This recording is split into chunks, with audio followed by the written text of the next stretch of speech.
This is The Rumor Report with Angela Yee on The Breakfast Club. So listen up. Now let's talk the Oscars now. According to Nielsen time slots, the 2022 Oscars saw no significant surge in viewers after King Richard's star, of course, Will Smith, took a whack at comic Chris Rock. Now they're saying there was a jump around 614,000 viewers at 11 p.m. That's when Smith took the stage for his acceptance speech. But they said the show drew 15.36 million viewers and a 3.2 rating with adults 18 to 49. What does that mean? They said it was the second least watched and lowest rated Academy Awards ever. Last year's show had an all-time low at 10 million, so this was the second. But they killed on social. They did well on They social. said, especially after that slap. After that slap, it went crazy on social media. But y'all weren't watching it on TV. Well, yesterday, Gail, she interviewed Jim Carrey, and of course, they spoke about it, and this is what Jim Carrey said. You know, you do not have the right to walk up on stage and smack somebody in the face because they said words. No, I agree. I think we all agree on that. I just thought, Jim, that it escalated to that. You know what I mean? That it escalated to that level. It didn't escalate. It came out of nowhere because Will has something going on inside him that's frustrated, and I wish him the best. I really do. I don't have anything against Will Smith. It was just a selfish moment to cast a pall over the whole thing. Now, he also talks about what he would have did in that situation. I was sickened. I was sickened by the standing ovation. I felt like Hollywood is just spineless, en masse. It really felt like, oh, this is a really clear indication that we're not the cool club anymore. They asked Chris, do you want to file charges? And Chris apparently said no, he did not.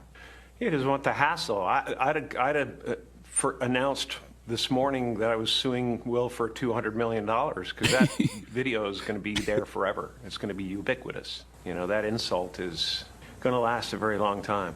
Jim Carrey is not wrong. And I know black people don't want to hear that coming from a white man, but the reality is if Will Smith wasn't Will Smith, he would have gotten kicked out of the awards and probably arrested. And if Chris Rock wasn't Chris Rock, he would have sued Will Smith for $200 million, probably $500 million. Yeah, a little more, $500 million. And guess what? If that was to happen, you may not like it, but what do I always tell y'all? You can do what you want, say what you want, but you can't pick the consequences. And I realize I've said it all the time, we really are a society that loves deriding dysfunction. The bigger conversation that should be happening right now is that we watched a man who's 53 years old and never had any public meltdowns like this. We watched him snap. Correct. We watched a man project all his pain and hurt onto another human and in the process traumatize that individual. And like I said yesterday, who's checking on Chris Rock? What childhood traumas, were triggered for him in that moment? We should be discussing mental health right now. We should be discussing healing. We should be discussing men having a safe space to express themselves and process their emotions so they don't bleed on people who didn't cut them. Okay? I love Chris Rock and I love Will Smith. I am a Pinkett Smith, Winfrey Knowles Carter. That's my last name. But we either going to be really serious about breaking generational curses or we going to keep deriding dysfunction. The choice is yours. Now, Tony Rock, which is Chris Rock's brother, he's a comedian. He's been up here before. Yeah. He answered a bunch of questions online. So one of them was, so Diddy was lying when he said Chris and Will made up that night? He said, yep. He says, somebody else asked him, are we fighting fire with fire or going with the professional route? Tony Rock replied, it's on, bro. And then he says, who you think hits harder, Will or Jada's boyfriend? And Tony Rock says, Mama Rock. Do you approve of the apology? Tony Rock says, no. Says Tony Rock, more importantly, how was Chris Rock and would he checkmate on his comedy tour?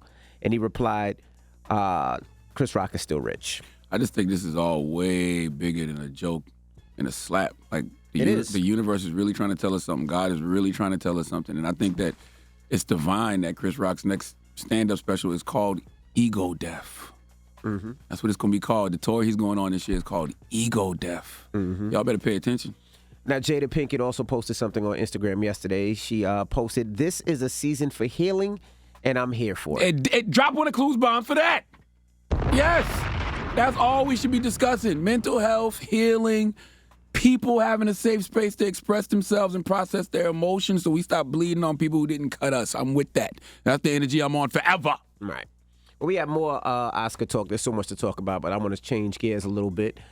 Toni Braxton, she spoke about her sister who passed away a week ago, and she speaks about her last days. How is this changing gears? You never think that it's going to happen to you and your family.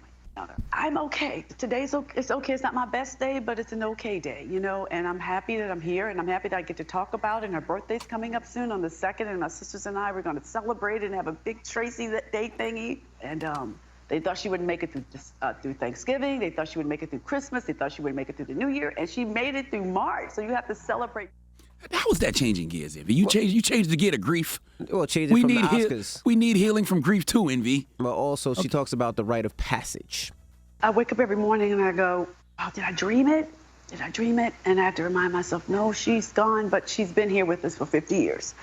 So I try to relish in that moment, and I try to smile about it and just be grateful for the time you have. And you have to always remember to be kind to one another. We're sisters, so we're always going to fight. That's what sisters do, okay? So it's just our rite of passage as a family. That's what you do. But in the end, we were always together. We always loved each other. And we're just very fortunate to have had my sister with us for as long as we had. Definitely rest in peace. Definitely sending healing energy to the Braxton family. All right. Let me show you how to change gears. I'm coming to lick your ankle. What? Exactly. Now the gears can change. What? Okay? Actually, we're in a whole other car.